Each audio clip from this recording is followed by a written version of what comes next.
Hello student, this will be our fifth lecture on 3D geometry. आज हम कुछ नए कंसेप्ट सीखते हैं। तो पहला होगा हमारा point of intersection. Point of intersection of lines. Point of intersection of lines. इसमें हमारे चार केसेस आते हैं। तो पहले वो चार के बता देता हूँ, उसके बाद will see example from that. तो देयर आर 4 सिनेरियोज, ठीक है। तो सिनेरियो 1 क्या होगा, देखना कि जो लाइंस है हमारी वो क्या है, हमारी कोइंसिडेंट लाइंस है, मतलब एक के ऊपर एक ही है। क्या है हमारा case 1 is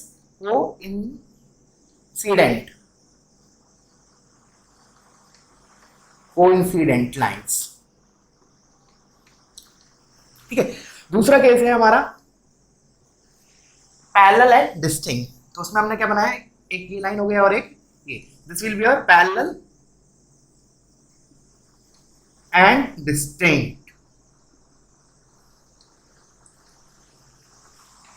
now case scenario जो थर्ड होगा हमारा वो क्या होगा कि इंटरसेक्टिंग लाइंस। इंटरसेक्टिंग लाइन की मतलब the scenario something like this, ये दोनों इंटरसेक्ट कर रहे हैं एक पॉइंट पे। तो केस थर्ड इज इंटरसेक्टिंग। अब जो ना फोर्थ केस आता है वो इंपॉर्टेंट है, बिकॉज क्यों, क्योंकि ये जो 3 केस है जो मैंने फर्स्ट सेकंड एंड थर्ड बताया, ये तो हम कोऑर्डिनेट ज्योमेट्री में ही पढ़ते हैं। ये केस पढ़ते हैं हम लाइंस का कोइंसिडेंट, मतलब सेम ही लाइन की इक्वेशन है। इसमें क्या होता है, 2 लाइंस के स्लोप बराबर होते हैं, इसमें 2 लाइंस के स्लोप डिफरेंट होते हैं। ये 3 केस 1, केस 2 एंड केस 3 जो है they this we have already did in two coordinate geometry. तो ये जो केस 4 बता रहा हूं मैं, दिस इज समथिंग न्यू, ठीक है। तो इसको ध्यान से देखना। पहले मैं इसको बता देता हूं होता क्या है। जैसे सपोज ये लाइन है, ब्लू वाली मेरी लाइन है, तो दूसरी लाइन मेरी इस टाइप की है। कैन यू विजुअलाइज हो क्या रहा है, इस टाइप की है हमारी। तो ये जो लाइन है, ये दोनों जो लाइन है दे आर नॉन कोप्लेनर और ये इंटरसेक्ट भी नहीं कर रही हैं। तो इसका फिगर बनाने के लिए मैंने ऐसे किया, let's say this is one line और तीसरी लाइन इसके नीचे से जा रही है। They are not intersecting, there is some distance. We will see also ये परपेंडिकुलर डिस्टेंस हो निकालते कैसे है, समझ में आना चाहिए। These are called skew lines, SKEW, skew lines, समझ में आया। तो there are 4 scenarios in this particular article. तो अब हमें देख लेते हैं कि हम पहचानेंगे कैसे कि आर्टिकल मतलब केस 1 है, केस 2 है, केस 3 है, केस 4 है, ठीक है। तो मैं इसको बोर्ड को रब करता हूं, यू कैन कॉपी दिस। तो जैसे मेरे पे 2 इक्वेशन दिए हैं लाइंस की, तो मैंने मान लिया वेक्टर फॉर्म में ले लेता हूं मैं। तो लेट्स से मेरे को 2 इक्वेशन दिए, a vector r is equal to vector a plus lambda times vector b, और एक दिया है vector r is equal to c plus mu times vector d। ठीक ना, ध्यान से समझना, अगेन इंपॉर्टेंट टॉपिक है, ठीक है। अब क्या करेंगे हम, तो देखो सबसे पहले जो हमारा कंसंट्रेशन होगा वो होगा b और d वेक्टर पे। क्या होगा, b और d वेक्टर पे। हम देखेंगे कि b और d अगर कोलिनियर है, तो अगर b और d कोलिनियर है तो मैं लिख रहा हूं if vector b and vector d are collinear then. तो बच्चों क्या होगा, मैंने बोला कि अगर b और d वेक्टर जो है कोलिनियर है, इसका मतलब क्या है कि 2 लाइंस जो है दे आर पैरेलल। तो पैरेलल है तो क्या करेंगे हम, 2 लाइंस पैरेलल है तो हमारा कौन सा केस हो सकता है, इधर केस 1 और केस 2, दैट इज या तो ये होगा कि लाइंस कोइंसिडेंट है या फिर लाइंस पैरेलल एंड डिस्टिंक्ट है। तो क्या लिखूंगा, देन इधर केस 1 और केस 2। जो मैंने 4 केस लिए थे उसमें से मैंने क्या क्लेम किया कि अगर पहले हमारा फोकस किस पे आएगा, वेक्टर बी और डी पे। अगर बी और डी पैरेलल होंगे तो हमारा केस 1 होगा या केस 2 होगा। अब आते हैं हम कि इन दोनों में से स्पेसिफिकली कौन सा केस होगा वो कैसे फाइंड करेंगे। तो देखना, उसके लिए देखो जैसे जो पहली लाइन है उसको मैंने अगर मान लो मैंने ये वाला केस लिया, अगर ये वाला केस हुआ फॉर एग्जाम्पल, ये वाला केस वो मान लिया, तो क्या होगा कि जो हमारा a माइनस सी वेक्टर होगा, a माइनस सी वेक्टर मैंने क्या लिखा, इफ इसी के अंदर इस पार्ट के अंदर ही है, इफ a माइनस सी या c माइनस सी जो भी लिखना है, if a minus C is collinear with vector B लिखूं चाहे डी लिखूं, क्यों? क्योंकि ऑलरेडी बी एंड डी तो कोलिनियर है। तो if A minus C is collinear with B then case 1, और अगर अदरवाइज क्या लिख सकता हूं? Otherwise case 2। ध्यान से देखना मैंने क्या बोला कि सबसे पहला फोकस होगा बी और डी वेक्टर देखेंगे। अगर बी और डी कोलिनियर है तो केस 1 और केस 2 हो सकता है। अब उसके अंदर जाते हैं हम। मैंने कहा अब केस 1 होगा या 2 होगा, उसके लिए क्या करेंगे हम? ए माइनस सी वेक्टर निकालेंगे। कौन सा? इन दोनों को सब्ट्रैक्ट करेंगे। अगर वो वेक्टर कोलिनियर आ गया बी और डी के, क्योंकि बी और डी तो आपस कोलिनियर है, उसके अंदर की बात चल रही है, तो क्या बोलेंगे? तो हमारा कोइंसिडेंट वाला केस होगा। और अगर नहीं है कोलिनियर तो हमारा केस 2 होगा। इसको समझते हैं ऐसा क्यों हो रहा है। जैसे मैंने मान लो सेकंड सिनेरियो लिया, तो पहली लाइन मेरी है तो इस पे कहीं ना कहीं तो पोजीशन वेक्टर ए होगा अकॉर्डिंग टू दिस लाइन, और जो नीचे वाली लाइन है उस पे पोजीशन वेक्टर सी होगा। तो जो मेरा ए माइनस सी होगा विल बी दिस वेक्टर, और जो ऊपर ये जो डायरेक्शन है मेरा वो वेक्टर बी है, और ये जो डायरेक्शन है वो मेरा वेक्टर डी है। अब शायद समझ में आ गया होगा कि अगर ए माइनस सी जो हमारा केस 2 में क्या आ रहा है, ए माइनस सी जो आ रहा है वो नॉन कोलिनियर आ रहा है बी और डी के। दैट इज अगर ए माइनस सी अगर नॉन कोलिनियर होगा तो हमारा केस क्या होगा? पैरेलल एंड डिस्टिंक्ट वाला। लेकिन अगर मान लो मेरा कोइंसिडेंट वाला केस हुआ तो क्या होगा? ए भी इधर ही होगा, सी भी इधर ही होगा। तो जो ए माइनस सी वेक्टर होगा वो क्या होगा? लाइन के ही डायरेक्शन में होगा। हेंस तो फाइनली हमने क्या देखा है? अगर दो लाइन दी है तो हमारा फर्स्ट सबसे पहली चीज हम क्या देखेंगे? वेक्टर बी और वेक्टर डी के बारे में देखेंगे। अगर वो कोलिनियर है तो फिर हम क्या कैलकुलेट करेंगे? ए माइनस सी वेक्टर। और अगर ए माइनस सी भी कोलिनियर आ गया किसके? बी और डी के, तो हमारा कोइंसिडेंट वाला केस हुआ। अगर ए माइनस सी मेरा नॉन कोलिनियर विद बी और डी आ गया then will be my case 2। समझ में आया? अब हम डिस्कशन करेंगे केस 3 और केस 4 पे। सो जैसे चलो इसका एक एग्जांपल देख लेते हैं हम। जैसे मैंने लिखा for example vector r is equal to i cap plus j cap plus k cap plus lambda times i plus 2j plus k cap, और दूसरी लाइन ले ली is equal to i minus J minus k plus mu times i plus j plus 3k। और मुझे बोला कि discuss about case 1 है, case 1 और केस 2 में से कुछ है या नहीं। तो पहले मैंने क्या बोला कि बी और डी वेक्टर देखेंगे। दैट मीन्स ये दोनों वेक्टर देखेंगे तो दिख रहा है कि ये दोनों कोलिनियर तो है नहीं। कोलिनियर क्या होता है कि ये एक दूसरे का स्केलर मल्टीपल होना चाहिए, तो वो नहीं है। इसका मतलब केस 1 और केस 2 तो होगा ही नहीं। तो इसका मतलब जो आगे चल के पढ़ेंगे हम केस 2 और केस 3 होगा। तो मैं क्या करता हूँ, इसको थोड़ा सा मॉडिफाई करता हूँ। मैंने किया instead of this let's say I plus 2j plus के ले लिया। ठीक है, अब देखा now these two vectors are collinear. अब ये कोलिनियर है, इसका मतलब केस 1 और केस 2 में से कुछ हो सकता है। अब हम निकालेंगे केस 1 है या केस 2 है। उसके लिए क्या किया, इस वेक्टर को और इस वेक्टर को सबट्रैक्ट किया तो क्या आएगा देखते हैं। तो मैंने किया i minus I 0 minus J minus 2j, this is my a minus C vector, और माइनस 2k, ये मेरा a माइनस सी वेक्टर आ गया। अब दिख रहा है कि this and this are non collinear,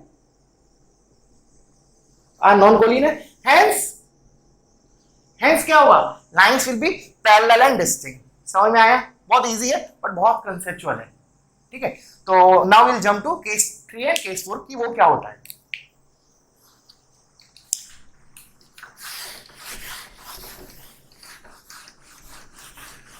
अब देखना, चलो एक बार और लिख लेता हूं मैं उस इक्वेशन को। Vector r is equal to a plus lambda B and vector r is equal to c plus mu times vector d। ये मेरी दो इक्वेशन दे रखी थी। ठीक है, अब मैंने बोला कि अगर b और d कोलिनियर नहीं हुए, क्या बोला मैंने कि if b and d are non collinear. ठीक है, तब क्या करेंगे, फिर हम बोलेंगे कि अब जैसे अब अभी मैंने तो बताया था कि दो लाइंस इंटरसेक्ट करती हैं तो क्या आता है, बेसिकली एक पॉइंट ऑफ इंटरसेक्शन आता है। बट अगर मान लो केस 4 देखें हम स्क्यू लाइंस वाले में, पॉइंट ऑफ इंटरसेक्शन नहीं आ रहा, तो this is my discriminating factor. क्या कि अगर पॉइंट ऑफ इंटरसेक्शन आ गया तो केस 3 होगा, that is line will be intersecting. अगर पॉइंट ऑफ इंटरसेक्शन नहीं आया तो स्क्यू लाइंस होंगी। अब पॉइंट ऑफ इंटरसेक्शन निकालेंगे कैसे वो हम देखते हैं। पहले हम लिख लेते हैं क्या कि if point of intersection exist, इसी के अंदर केस, इसी के अंदर आएगा हमारा सब केस। क्या बोलूंगा मैं, if point of intersection exist, then if point of intersection exist, अगर point of intersection आ रहा है then क्या होगा हमारा, केस 3 होगा या केस 4 होगा, केस 3 होगा, then केस 3, ठीक है, lines will be intersecting, that is lines will be intersecting। समझ में आया। अब एक और अगर पॉइंट ऑफ इंटरसेक्शन नहीं आया, if point of intersection does not exist, तब क्या होगा बच्चों, तब हम बोलेंगे case 4, that is lines will be skew, then case 4, इसका मतलब क्या है, that is lines will be skew। समझ में आया, ठीक है। तो बहुत छोटा सा आर्टिकल है, इसके बेसिस पे अपन एक आध एग्जांपल देख लेते हैं, ठीक है। तो उससे पहले एक बार और मैं फास्ट गो थ्रू करते हैं। क्वेश्चन दिया है पॉइंट ऑफ इंटरसेक्शन से रिलेटेड, तो क्या करेंगे, पहले हम देखेंगे बी और डी को। अगर दोनों कोलिनियर है तो दैट इज ईदर केस 1 और केस 2, ठीक है। उसमें से फिर पहचानेंगे कैसे, फिर हम a माइनस सी वेक्टर निकालेंगे। अगर वो भी कोलिनियर आ गया बी और डी के, तो हमारा क्या हो जाएगा, कोइंसिडेंट वाला। अगर a minus C vector is non collinear with b and d, then case 2। फिर हम देखेंगे अगर, फिर हमारा नेक्स्ट पार्ट क्या आएगा, केस 3 और केस 4 वाला। उसमें क्या होगा, फिर हम देखेंगे कि b और d वेक्टर कोलिनियर नहीं है। अगर नहीं है तो क्या करेंगे, फिर देखेंगे कि पॉइंट ऑफ इंटरसेक्शन आ रहा है या नहीं आ रहा है। अगर पॉइंट ऑफ इंटरसेक्शन आ रहा है, that means lines will be intersecting, that is case 3। और अगर पॉइंट ऑफ इंटरसेक्शन नहीं आ रहा है, इसका मतलब लाइंस हमारी स्क्यू लाइंस होंगी। समझ में आया। तो इसके बेसिस पे अपन एक इलस्ट्रेशन ले लेते हैं, उसी के आधार पर मैं बताऊंगा कि हम पॉइंट ऑफ इंटरसेक्शन कैसे निकालेंगे, ठीक है। तो late me right the one example. तुम लोग वीडियो को पॉज करो, कॉपी करो, आई राइट डाउन द एग्जांपल।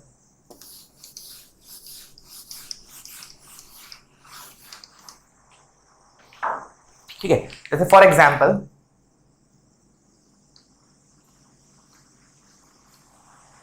देखना, दो लाइन मुझे दी है, let say vector r is equal to i cap plus j cap plus k cap plus lambda times i minus j plus 2k cap, और दूसरी line दी है vector r is equal to i minus j plus k plus mu times i plus j plus 3k। ठीक है, ये मेरा scenario दिया है, ठीक है। तो हम स्टार्ट करते हैं। कैसे स्टार्ट करेंगे, पहले तो देखेंगे बी और डी वेक्टर दिख रहा है क्लियरली, नॉन कोलिनियर है, तो इसका मतलब केस 3 और केस 4 होगा। अब उसको निकालने के लिए हमने क्या बोला था कि हम पॉइंट ऑफ इंटरसेक्शन निकालेंगे, और पॉइंट ऑफ इंटरसेक्शन अगर आ गया तो क्या बोलेंगे, केस 3, और अगर पॉइंट ऑफ इंटरसेक्शन नहीं आया then the lines will be skew, that is case 4। तो let's find the point of intersection. तो पॉइंट्स ऑफ इंटरसेक्शन निकालने के लिए क्या करेंगे, हम इन दोनों लाइंस को सॉल्व करेंगे। देखो जो मैंने लाइन लिखी है बेसिकली होता क्या है, आर, ये तो एक जनरल पॉइंट होता है, position vector of a general point. तो अगर लाइन इंटरसेक्ट कर रही है, एक अगर लाइन इंटरसेक्ट कर रही है, तो जो पॉइंट ऑफ इंटरसेक्शन होगा that will be common on both the lines. इसका मतलब क्या होगा कि वो पोजीशन वेक्टर दोनों लाइन पे आएगा। तो हम क्या करें, इन दोनों लाइंस के पॉइंट ऑफ इंटरसेक्शन निकालने के लिए दोनों को इक्वेट कर देते हैं। तो equate both the position vector या बोथ द लाइंस। समझ में देखना मैंने क्या बोला, हम इक्वेट क्यों कर रहे हैं, बिकॉज अगर पॉइंट ऑफ इंटरसेक्शन एग्जिस्ट करेगा तो हमारा जो पॉइंट ऑफ इंटरसेक्शन होगा वो दोनों लाइन पे आएगा। तो इसका मतलब जो पॉइंट ऑफ इंटरसेक्शन का पोजीशन वेक्टर होगा वो इक्वेट कर सकते हैं। तो क्या किया हमने, इक्वेट किया। तो i plus j plus k plus lambda times i minus j plus 2k is equal to i minus j plus k plus mu times i plus j plus 3k। देखना ध्यान से, क्या किया मैंने, इन दोनों लाइंस को इक्वेट किया। तो अब देखते हैं क्या आ रहा है, हाउ टू प्रोसीड फर्दर। अब क्या किया, वी नो कि आई जे और के थ्री नॉन कोप्लानर वेक्टर्स होते हैं, तो हम क्या करेंगे, दोनों साइड कोफिशिएंट कंपेयर करेंगे, we can equate the coefficients, we can equate the coefficients of i cap, j cap and k cap. तो लेट्स स्टार्ट। तो मैंने पहले आई कैप का कोफिशिएंट लिखा, तो इधर क्या आएगा 1 प्लस इधर लैम्डा, अच्छा ये तो क्या एलएचएस, आरएचएस में 1 प्लस म्यू, ठीक है, दिस इज माय इक्वेशन 1। फिर जे का कोफिशिएंट किया तो 1 minus lambda is equal to minus 1 plus mu, ठीक है, this is my equation 2। And lastly 1 plus 2 lambda is equal to 1 plus 3 mu, this is my equation 3। पहले मैं प्रोसीजर बताता हूं क्या हो रहा है।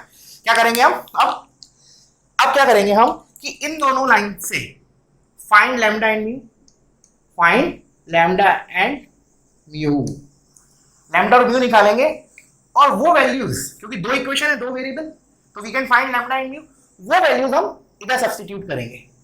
अगर वो सेटिस्फाई हो गई तो क्या होगा, पॉइंट ऑफ इंटरसेक्शन आएगा, ठीक है। और अगर एफ सेट सा रिजल्ट आ गया लैम्डा और म्यू को इधर रखने पे, जैसे 5 is equal to 2, that means lines are skew. समझ में आया? तो क्या करेंगे, इन दोनों से हम लैम्डा और म्यू निकालेंगे। तो दिख रहा है कि इसको मैंने कैंसिल किया, ये यहां से ये आया, तो हाँ ठीक है, तो इधर से मेरा क्या है, lambda is equal to mu, तो इक्वेशन 1 से आया lambda is equal to mu. फिर मैंने इक्वेशन 2 में रखा, तो इधर म्यू रखा, तो मेरा इधर 1 इधर आके 2 इज इक्वल टू 2 लैम्डा, तो लैम्डा इज इक्वल टू 1, तो लैम्डा इज इक्वल टू 1 आ गया, लैम्डा और म्यू बराबर है, तो lambda is equal to mu is equal to 1 आ गया। क्या करने से, फर्स्ट 2 इक्वेशन सॉल्व करने से। अब क्या करूंगा मैं, इसको इक्वेशन 3 में रखूंगा, अगर सेटिस्फाई हो गए तो क्या होगा, पॉइंट ऑफ इंटरसेक्शन आएगा, तो हमारा केस 3 हो जाएगा। अगर सेटिस्फाई इसको नहीं किया तो क्या करेंगे, बोलेंगे लाइंस आर स्क्यू। मैं बोलूंगा क्या, if it satisfies equation 3, then क्या होगा, then हमारा lines will be intersecting, lines will be intersecting। अगर सेटिस्फाई नहीं किया, if it not satisfied equation 3, तो क्या होगा, then lines will be skew। समझ में आया बच्चों? तो अब रख लेते हैं, लैम्डा को 1 रखा तो हमारा आरएचएस क्या आएगा, सॉरी एलएचएस क्या आएगा 3, और इधर हमारा क्या आएगा, म्यू को 1 रखा तो 4, and we know 3 is not equal to 4, therefore lines are skew, therefore lines are skew। समझ में आया बच्चों? इसको निकालने का, फाइंड करने की लाइंस स्क्यू है या इंटरसेक्टिंग, एक और मेथड है, हम थोड़ी देर बाद डिस्कस करेंगे। फॉर टाइम भी अभी हम इस मेथड पे कंसंट्रेट करते हैं। तो एक बार और गो थ्रू करते हैं, मैंने क्या क्या किया इस क्वेश्चन में। दोनों लाइंस को इक्वेट किया, उससे मेरे पास आई जे और के का कोफिशिएंट इक्वेट करने पे 3 इक्वेशन आएंगी। कोई भी 2 इक्वेशन से मैंने लैम्डा और म्यू निकाल लिया और उसको मैंने थर्ड इक्वेशन में रख दिया। अगर सेटिस्फाई हो गया तो हमारा पॉइंट ऑफ इंटरसेक्शन आएगा, और अगर सेटिस्फाई नहीं हुआ then the lines will be skew. ठीक है, समझ में आया? वीडियो को पॉज करो, कॉपी करो, मैं एक इलस्ट्रेशन लिखता हूँ, उसको तुम खुद से ट्राई करना, नहीं आता है तो you can verify it with my solution. ठीक है, तो this will be our next question. तो क्वेश्चन क्या है कि find whether the following pair of lines intersect और नॉट। तुम लोग क्या कर सकते हो, वीडियो पॉज करके खुद से ट्राई कर सकते हो, मैं इसका सॉल्यूशन बताता हूँ। तो पहले हम पहला पार्ट देखते हैं। तो इसमें हमारा क्या, हम स्टार्ट कैसे करते हैं, हम वेक्टर बी और वेक्टर डी को देखते हैं। अगर वो कोलिनियर है तो हमारा केस 1 और केस 2 होता है, बट इधर देख रहे हैं 2i प्लस के is not collinear with i plus j minus के, तो क्या होगा, लाइंस क्या होंगी, या तो स्क्यू होंगी या इंटरसेक्टिंग होंगी। उसको निकालने का क्या बताया मैंने तरीका, इन दोनों लाइंस को वी विल इक्वेट, तो इक्वेट करते हैं। तो पहला सॉल्यूशन देख रहे हैं, तो i cap minus j cap plus lambda times 2i plus k cap is equal to 2i cap minus j cap plus mu times i cap plus j cap minus k cap. समझ में आया? अब क्या करें, आई जे और के का coefficient बराबर करते हैं। तो इधर से आया आई का कोफिशिएंट 1, इधर से plus 2 lambda is equal to 2 plus mu, this will be my equation 1। J का कोफिशिएंट -1 और इधर से जी 0 है इज इक्वल टू, इधर से j का coefficient is -1 plus mu, this will be my equation 2।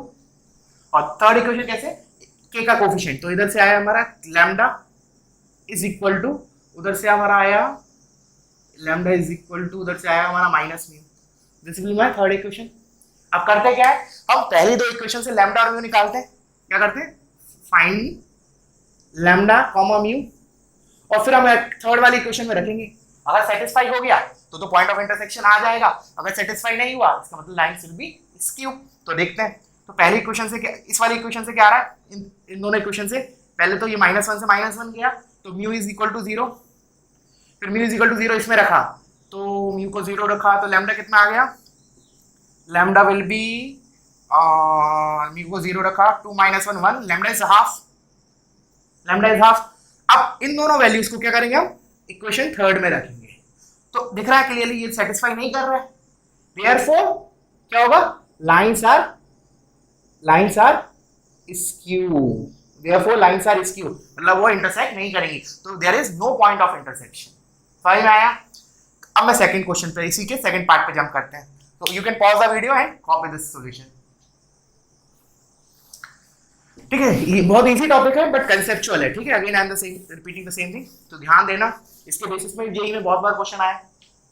और तो देखते हैं हम सेकंड पार्ट। तो अगेन पहला कंसंट्रेट क्या करेंगे हम, सॉल्यूशन फॉर सेकंड पार्ट।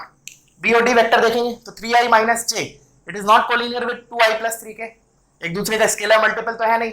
फिर क्या करेंगे हम, या फिर केस 3 होगा और केस 4 होगा, उसको पहचानने के लिए क्या करते हैं, we are equating both the lines. तो करते हैं इधर से, तो i + j - k plus lambda times 3i - j is equal to 4i - k plus mu times 2i + 3k। ठीक है, देखना ध्यान से। अब क्या करूं मैं, i, j और k का कोफिशिएंट बराबर करता हूं, तो i का कोफिशिएंट इधर क्या आएगा, लेट्स से मेरा 1 + 3 लैम्डा, और उस साइड क्या आएगा 4 + 2 म्यू। अब j का कोफिशिएंट इधर क्या आएगा 1, इधर से minus lambda is equal to, j का कोफिशिएंट इधर कितना हुआ हमारा, दिस इज i है ना, हाँ ये तो i के, तो j का कोफिशिएंट इधर कुछ है ही नहीं, j का कोफिशिएंट ठीक है नहीं है इधर हमारा, फिर इधर लिखा है 4i - k कैप 2i के + k कैप। ठीक है, तो j का कोफिशिएंट हमारा इधर नहीं है, तो j का कोफिशिएंट इज 0। ठीक है, तो इस ये दोनों इक्वेशन हो गए हमारी, कैसे आई ये दोनों, equating the coefficient of i cap and j cap. अब थर्ड वाला, इधर से क्या आएगा -1, इधर से 0 हुआ इज इक्वल टू, इधर से k कैप का कोफिशिएंट इज -1 और इधर से +3 mu, this will be my equation third. अब क्या करते हैं, इक्वेशन 1 और इक्वेशन 2 से लैम्डा और म्यू निकाल के देखते हैं कि वो इक्वेशन 3 को सेटिस्फाई कर रहा है या नहीं कर रहा है। करेगा तो इंटरसेक्टिंग, नहीं करेगा तो स्क्यू। तो पहली दो इक्वेशन से you will find lambda and mu, तो इससे क्लियरली दिख रहा है लैम्डा तो 1 आ गया, लैम्डा -1 इज इक्वल टू 0, उसको इधर रखा, तो 3 + 1 4, ये 4 से ये 4 कैंसिल, तो म्यू कितना आया 0, म्यू इज इक्वल टू 0। अब ये दोनों वैल्यूज में क्या करूंगा, इक्वेशन थर्ड में रखूंगा, अगर सेटिस्फाई हो गई तो मेरा लाइंस इंटरसेक्टिंग है, तो रख के देखा, तो लैम्डा तो है ही नहीं, तो म्यू को 0 रखा, तो कितना आया -1 इज इक्वल टू -1, इसका मतलब करेक्ट है। इसका मतलब क्या है कि lambda is equal to 1 and mu is equal to 0 is satisfying my equation 3। इसका मतलब lines will be intersecting, lines will be intersecting. समझ में आया क्यों, क्योंकि मैंने पहले दो इक्वेशन से लैम्डा और म्यू निकाला, वो इक्वेशन 3 को सेटिस्फाई कर रहा है, इसका मतलब क्या हो गया, लाइंस आर इंटरसेक्टिंग। अब हम बोलेंगे कि लाइन ऑफ इंटरसेक्शन निकालेंगे कैसे, सॉरी पॉइंट ऑफ इंटरसेक्शन निकालेंगे कैसे, जो लैम्डा और म्यू की वैल्यू आई हमारी वो हम किसी भी एक इक्वेशन में रख देंगे। ठीक है, तो लेट्स ये म्यू 0 है, तो it is better to write it here, तो जब मैंने म्यू को 0 रखूंगा तो मेरा इधर से क्या आ जाएगा, vector r is equal to, इस वाली इक्वेशन में vector r is equal to 4i cap - k cap, and this is nothing but point of intersection का पोजीशन वेक्टर। क्या है ये, position vector of point of intersection,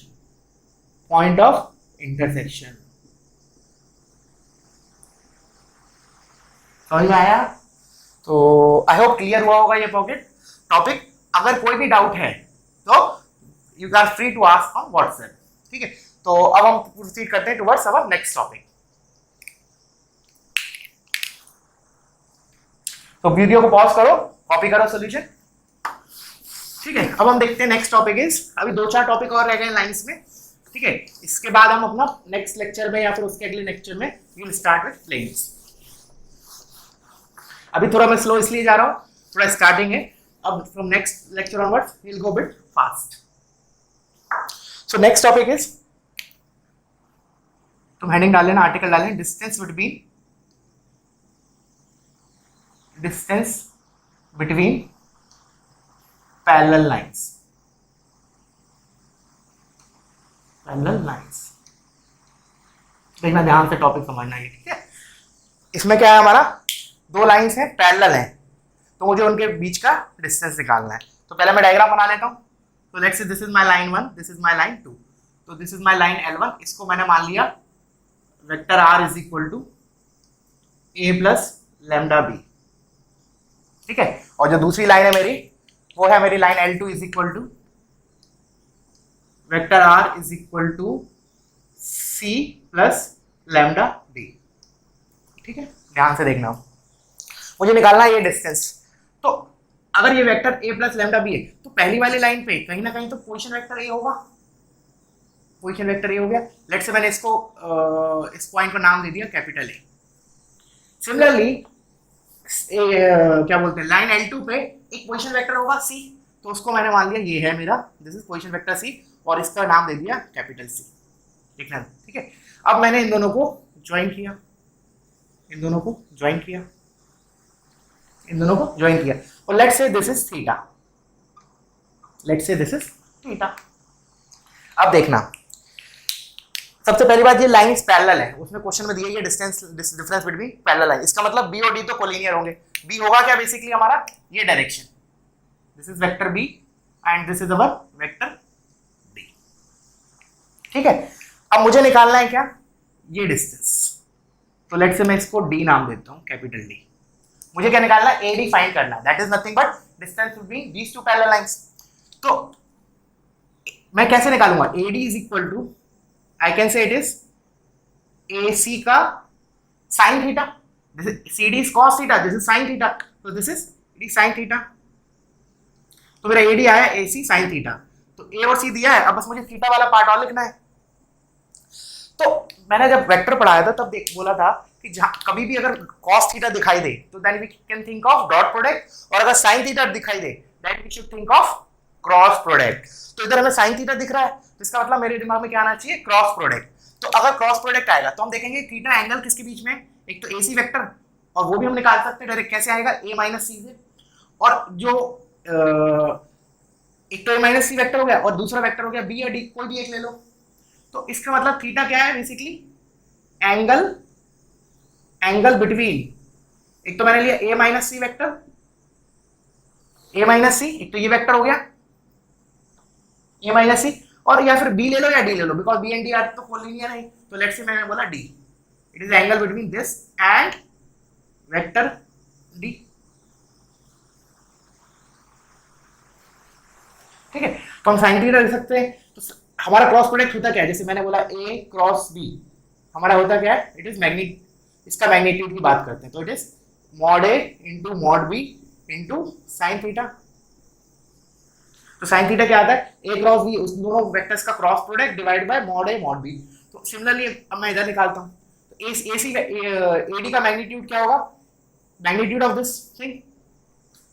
तो AC क्या होगा, AC का magnitude will be A minus C का magnitude into, अब साइन थीटा हम इधर से रख देते हैं, तो इन दोनों वेक्टर्स का A माइनस C और D का क्रॉस, तो वो हो गया A minus C cross with vector D divided by इन दोनों का मैग्नीट्यूड, तो magnitude of A minus C into magnitude of vector D, ठीक है ना। इस पूरे का दिस इज माय आंसर। तो ये कैंसिल हुआ इधर से, थोड़ा और सिंप्लीफाइड फॉर्म में लिख लेते हैं। तो ये क्या आया, A माइनस C का क्रॉस विथ वेक्टर D। अच्छा, इधर वेक्टर D लिखो या B लिखो, one and the same thing, because B और D तो कोलिनियर है, अपॉन वेक्टर D का मैग्नीट्यूड। अब वेक्टर डी अपॉन डी को मैं क्या लिख सकता हूँ, डी का क्या यूनिट वेक्टर लिख सकता हूँ।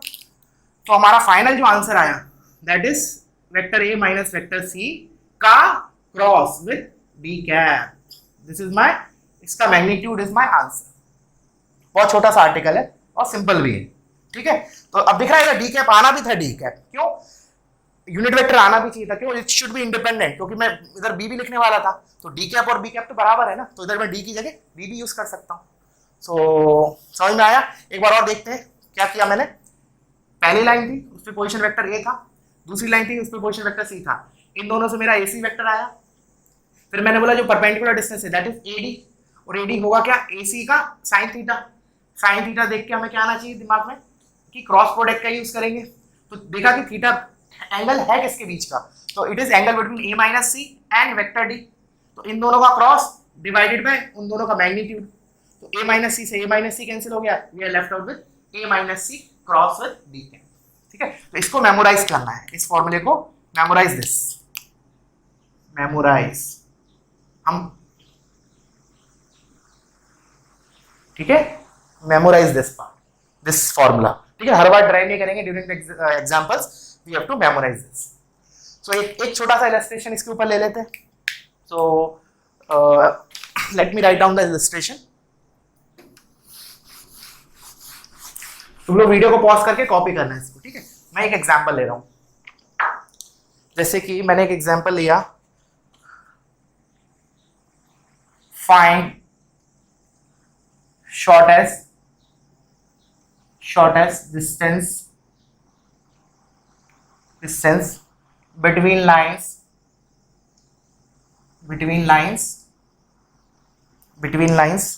vector r is equal to I cap plus 2j cap plus k cap plus lambda times 2i plus j plus 2k, और दूसरा लाइन दिया vector r is equal to 2i minus j minus k cap plus mu times 2i plus j plus 2k cap. Let me check the data again. 1 2 1 2 1 2 2 minus 1 minus 1 2 1 2, ठीक है। तो अब हमें क्या निकालना है इन दोनों के बीच में शॉर्टेस्ट डिस्टेंस। तो पहले देख लेते हैं कि लाइन पैरेलल है कि नहीं, बट क्वेश्चन ऐसा दिया है तो पक्का लाइंस भी पैरेलल होंगी, बट वी विल वेरीफाई। तो वेरीफाई कैसे करते हैं, लाइंस पैरेलल है, बी और डी को देखते हैं, तो बी और डी कोलिनियर दिख रहा है, hence these two lines are parallel. तो पैरेलल होंगी तो सिनेरियो कैसा होगा हमारा, कुछ तो ऐसा होगा, ठीक है।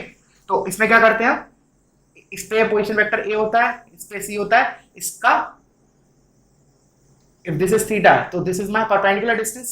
और अभी हमने ड्राइव किया था, ये फॉर्मूला क्या आता है, ए माइनस सी का क्रॉस विद बी कैप ले लो या डी कैप लो, एक ही बात है, दोनों को कोलिनियर वेक्टर है, तो लेट्स से बी कैप ले लिया, इधर मैं बी कैप की जगह डी कैप भी ले लेता हूं, इसका मैग्नीट्यूड इज माय आंसर। तो देखते हैं, तो a माइनस सी, इसमें से इसको घटाया या ऊपर में से इसको घटाया, तो क्या करेंगे, i minus 2i is minus i, 2 minus 1 3 plus 3j and 1 minus of minus 1 मतलब 2k कैप। ये तो मेरा क्या हो गया, a minus c, this is my a minus C vector, this is my a minus c. इसका क्या करना है, मुझे क्रॉस लेना है b कैप के साथ, तो I take cross with b cap, और b कैप क्या होगा, इसको यूनिट वेक्टर बनाएंगे, तो 2i plus j plus 2k cap divided by इसका मैग्नीट्यूड, इसका मैग्नीट्यूड होगा under root of 2 square plus 1 square plus 2 square, ठीक है। तो अब क्रॉस प्रोडक्ट निकालते हैं, क्रॉस प्रोडक्ट हम निकालते कैसे, यूजिंग डिटर्मिनेंट, ठीक है। सो देखते हैं, पूरा आंसर कैलकुलेट करते हैं। तो now I am calculating this much part, numerator part, ये तो हमारा 9 अंडर रूट 9 मतलब 3 है, तो चलो पूरा ही लिख लेते हैं, पूरा लिख लेते हैं। तो पहले तो मैंने बाहर लगाया 1/3, ये 3 किसके कारण आया, under root of 2 square plus 1 square plus 2 square, तो इधर हम लिखते हैं i j k, और इधर -1 3 2 2 1 2, ये तो मेरा हो गया क्रॉस, बट मुझे इसका मैग्नीट्यूड चाहिए, तो एक और मॉड लगा दिया। ध्यान देखना, जो बाहर वाला लगाया है ये तो मेरा मॉड है, और जो अंदर वाला लगाया है that is determinant, that is determinant। तो let's find this part। so करते हैं इसको,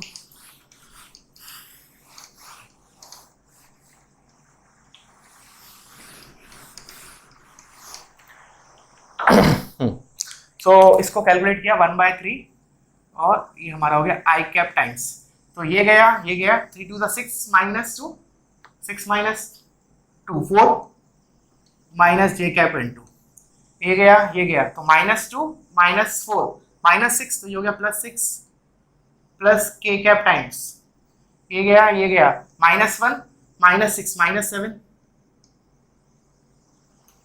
इसका मैग्नीट्यूड इज माय आंसर। तो final answer is under root of, ऊपर वाले का मैग्नीट्यूड कैसे निकालेंगे, 4 square plus 6 square plus 7 square whole divide by 3। तो फाइनली ये कितना आएगा, 16 प्लस 36 प्लस 49, तो ये हो गया 12 प्लस 9 इज 21 2 1 3 प्लस 4 7 8 9 10 101। तो फाइनली हमारा आंसर आया under root of 101 whole divide by 3। This is what distance between those two parallel lines. ठीक है, okay, so now we will jump to the next part. ठीक है, अब हम जो पॉइंट डिस्कस करने जा रहे हैं that is distance between skew lines. क्या है हमारा next article, distance between skew lines. ठीक है, चलो ध्यान देना। तो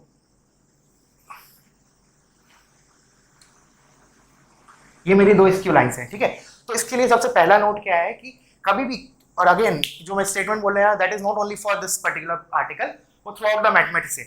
कोई भी 2 कर्व हो, उन दोनों के बीच में शॉर्टेस्ट डिस्टेंस कहां लाई करता है, it is always along the common normal. इस चीज को याद रखना, इसका प्रूफ भी हम कैलकुलस में देखेंगे in application of derivative, but for time being इस स्टेटमेंट को याद रखेंगे क्या, कि shortest distance,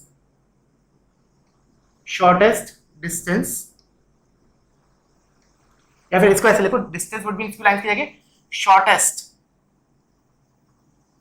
shortest distance between skew lines. तो shortest distance between any two curve always lies along common normal, very important। समझ में आया क्या बोला, शॉर्टेस्ट डिस्टेंस हमेशा क्या होगा, कॉमन नॉर्मल के अलोंग आएगा। ठीक है, तो मैं इस लाइन पहले मान लेता हूं, लेट्स से ये जो लाइन है that is a plus lambda b, और ये हो गया vector r is equal to c plus lambda b. मुझे क्या, मैंने इसमें क्या नोट में क्या बोला कि जो कोई भी 2 कर्व है उनके बीच में शॉर्टेस्ट डिस्टेंस जो होगा that will always lie along common normal. तो let's say this is the common normal, ये इसके भी परपेंडिकुलर है, इसके भी परपेंडिकुलर है। Can you visualize the figure, ऐसा सिनेरियो है कि let's say these two are red and blue are my skew lines, और इन दोनों के बीच में एक काम करते हैं, इसको ऐसे रखता हूं, it is something like this scenario. एक तो मेरा रेड लाइन हो गया, एक मेरा ब्लू लाइन हो गया, और उन दोनों के बीच में जो शॉर्टेस्ट डिस्टेंस है that is the black line.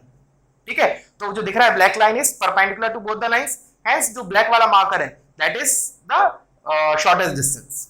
तो उसको देखते हैं हम कैसे कैलकुलेट करेंगे। अब इधर अपना एक नोट, प्रीवियस नोट यूज होगा जब मैंने लाइंस को पढ़ाया ही था, उसके बाद मैंने नोट 1 लिखवाया था, और उधर मैंने स्ट्रेस भी दिया था।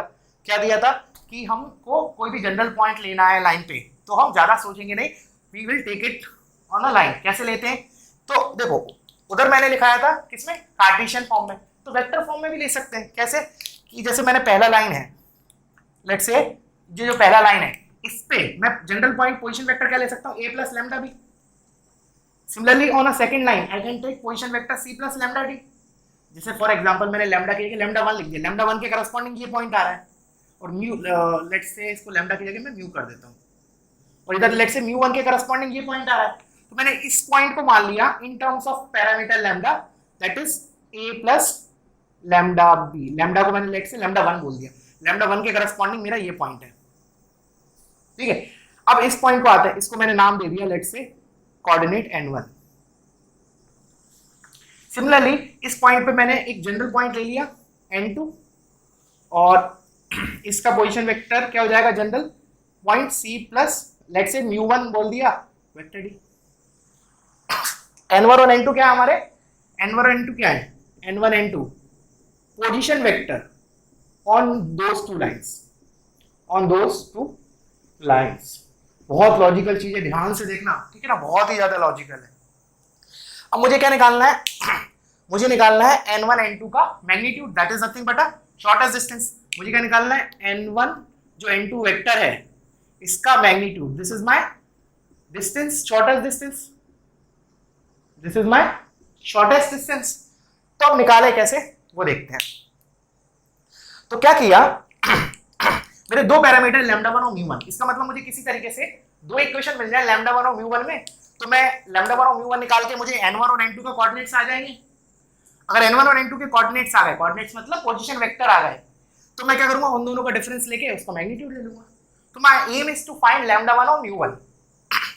तो अब मैं क्या यूज करूं मैथमेटिकली, तो पहले डायग्राम के हिसाब से अब मैं इस चीज को यूज करूंगा, common normal to find lambda and mu. क्या करूंगा कि जो n1 n2 वेक्टर है, अभी मैंने बोला था क्या कि जो बीच वाला जो वेक्टर है, जो लेट्स से इस डायग्राम के हिसाब से जो रेड वाला है, दैट इज शॉर्टेस्ट डिस्टेंस, वो क्या है, ब्लू और ब्लैक के परपेंडिकुलर है।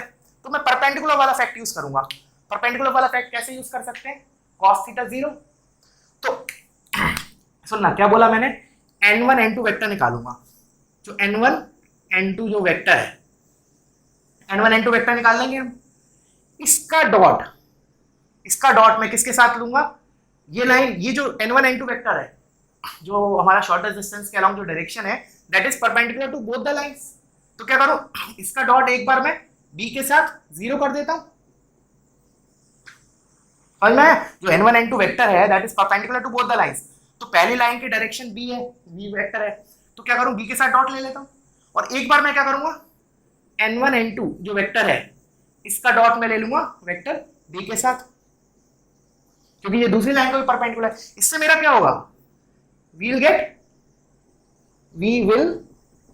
Gate two equations in λ1 μ1।